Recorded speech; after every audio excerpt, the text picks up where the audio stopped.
I smile for a whole nother reason. Cause I smile through all 4 seasons. Shining, shining, shining, shining, yeah.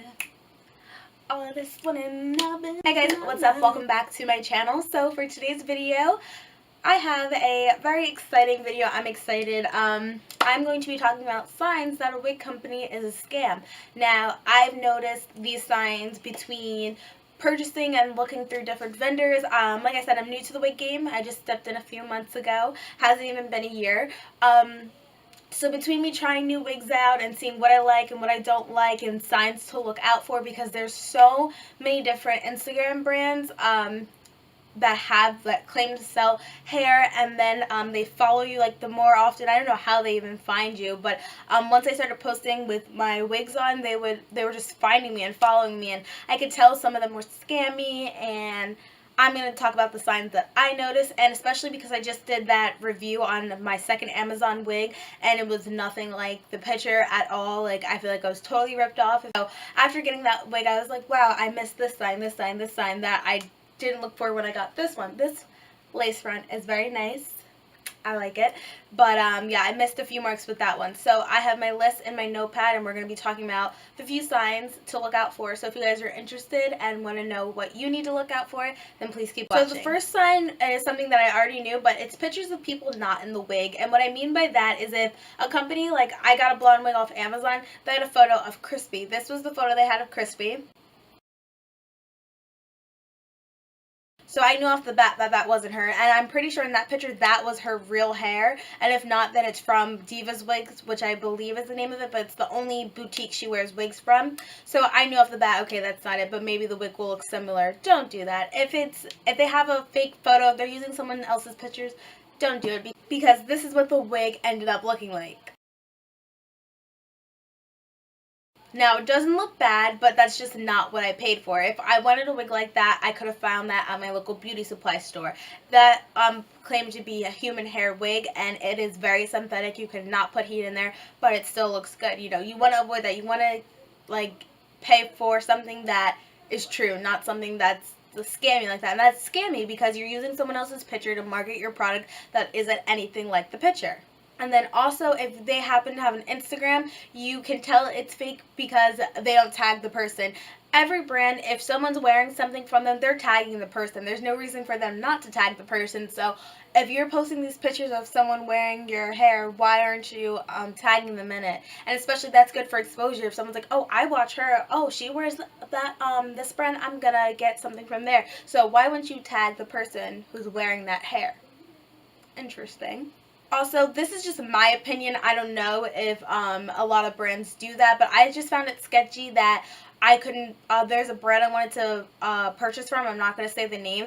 And I went to, I commented on their picture. And I was like, oh, can't wait to purchase this week. And she said, okay, let me know when you're going to purchase. I thought she was going to give me a discount code or something like that. So I had my stuff in the cart ready, and I was like, okay, I'm going to order. So excited. I thought I was going to get a discount code. And she goes, okay, you have to cash at me the money. And I was like, I can't pay with my credit card. She said, no, love, only Cash App. So that kind of raised a red flag, because if you're a credible website and you're selling hair, why can't I pay with my credit card? And I just ordered from a hair brand called Ona, I believe that's how you say it. I forget the name, but I recently came across them and they had a sale, so I got hair from them. And I did my research. They are a good brand. I got hair from them, and they have the option where you can pay with PayPal, which I like, but then you could click it and go on to pay with your credit card. So I was like, okay, that's good. But yeah, I just don't trust brands where it's the only method of payment is PayPal, MoneyGram, or Western Union. First of all, if I Western Union the money, I'm definitely not getting it. At least with PayPal, I can refute it and get my money back. But I don't know how Cash App works. I don't have it. I only have PayPal and my regular credit card, so I just didn't like that. That kind of raised a red flag. If I can't pay with my credit card and you only want Cash App, no. The next sign is no bad reviews or the company is deleting them. Now, it's really sketchy and raises a red flag when there's no bad reviews on a product, because someone's always going to have something to say, whether it's a makeup product or hair, whether it's the amount of shedding, or they don't like the packaging, or they don't like the length, or it smells when they first get it until they wash it. There's always someone always has something negative to say. That's just how it is. So the fact that there isn't any negative reviews and there's hundreds and hundreds of only good reviews something's fishy. And then it's even more sketchy when a brand is deleting them. Why would you delete it? You get the feedback and you fix it. You don't go in and delete it. I can't stand when brands do that. That makes me not want to even bother with them, because how dare you? Why? The review section is there to let people know what to expect, so I can't stand that. So yeah, that's a red flag when there's like 100 of good reviews and not a single bad review. The next sign is that there isn't any pictures of someone wearing the product. It's all on a mannequin head, where they can easily steal that from Pinterest or someone else's Instagram, because a lot of people don't watermark their pictures. So that's a red sign when you don't have a single model wearing the hair, or like I said, if they stole someone else's picture. I always go to look in their tag pictures, because okay, if that person is really wearing your hair, they tagged you in their picture. So if you don't have any tag pictures, or your tag pictures are only of you and you're not even in the hair, something's fishy. And even with the owner, if the owner is just wearing their own hair, like, why don't you have any pictures of someone else wearing the hair? Sketchy. But yeah, I can't stand when they have just pictures of the bundles, or they have like the full lace wigs that they sell, but it's on a mannequin head and stuff like that. I don't like that. That's a red flag. My last sign that a wig company is a scam, or just, not a company you want to buy from. This is my biggest pet peeve. It is extremely, extremely unprofessional, but I cannot stand when they act unprofessional on social media, and that's when they go on major rants under their business account. It's one thing if you want to have your own personal account. Yeah, we all have to rant, but if you own a company, you need to be careful with what you say. But if someone works for the company, it's one thing if they have in their bio, tweets are not associated with employers. Okay, that's one thing. Still be careful with what you say. But I can't stand that. I've seen many, many cases of small companies on Twitter doing that, whether it's from the actual company's Twitter or their personal Twitter, and it's very unprofessional. I cannot stand it. Why are you going on rants about your customers, or because someone had a bad review about your product? That is unprofessional and not acceptable, and I can't stand it. Not everyone is going to like a product, and that's what turned me off from this hair company that I was going to buy from. I was very excited, but someone left a bad review. I didn't get to see it because she deleted it by the time I went on social media later on Twitter, and then she was ranting. She ended up deleting the tweets, but people screenshot, so she ended up going on she had 7 or 8 tweets about someone, and I'm not sure if she cursed them out, but she was saying that they're wrong for their opinion, and she goes, if anyone wants to believe her opinion, unfollow me, this and that, and going off. You don't talk bad about your customers. Not everyone is gonna like the product. Maybe they're not used to the shedding and they can't stand it. So what? Every hair has shedding. That's something hair companies should take with a grain of salt, because if it's real human hair, it's gonna shed. That's just how it is. It's one thing if she was like, oh, the lace is balding and stuff like that, then you could be upset, but you need to fix your product.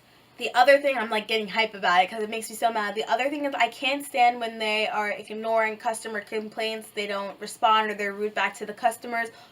I've seen so many cases. There's another hair company I was going to order from. She sells wigs. She was selling wigs. She ended up getting behind on orders because it's only her. I understand, you're a small company, you're only one person, okay, but you need to have that in your shipping details. Just be around this time, because I think she had a Black Friday sale, or even before. She was backed up from before her Black Friday sale, so why on earth she had a Black Friday sale, I don't understand if you're already behind. But to each his own. So she ended up getting even more backed up. I think she was a month or a month and a half behind orders, and this girl never received her money, never received her wig, and the girl had the nerve to close down her shop. Small companies are quick to close down their website for under construction or anything like that, and that's not shade or anything. I'm just saying for companies that aren't doing what they're supposed to do. So if you're a small company and you're offended, that's your problem. She closed down her shop. She deleted her Twitter or changed her name because I couldn't find her when I went to go look, and this is before I even knew what happened, because I had waited a few months because I didn't want to go around the sale. Before I left Jersey, so end of December, I was going to order from her, and I couldn't find it, so I was like, what the heck, and I ended up searching through Twitter, and people were tweeting her because I couldn't at her, so they were tweeting about it, and I read and I asked this girl what happened, and she told me she never received her wig, and the girl has been ignoring her emails, and multiple people have had this problem, and she's just ignoring it. It's she shut down her shop, opened back up, and is starting fresh. So if you ordered, you're shit out of luck. That's just what it seems like to me. I don't know the details. Didn't order for her. I'm definitely not going to order from her now because I don't play about my money. But yeah, this is the second hair company that rubbed me the wrong way, and I noticed all these signs. So for my own experience of purchasing wigs and looking up and seeing things that I didn't like, and not only from hair companies, there was another company, I think they sell skincare, I don't want to drop names, but she went on a rant and she was saying, I don't think I want to do this and blah blah blah blah. Yes, it's hard, but you have to know what to expect when you're opening a small company and you're by yourself. So you hire someone, ask your family members to help. I know it sounds easier than what it is, but if you're really, passionate about it, then you make it work. You have to find a way to make it work. Alright guys, so that is going to wrap up this video and just my opinions, so don't get in your feelings, but these are just my opinions and stuff on saying that a wig company is a scam. Let me know if you guys have encountered any of these problems. I'm sorry if you were a victim of a fraudulent company. And also, if you have any other tips that I didn't mention, leave them in the comments down below so I can know and anyone else can know that's watching this video. Thank you guys so much for watching, and I'll see you in tomorrow's video for March Madness. Bye!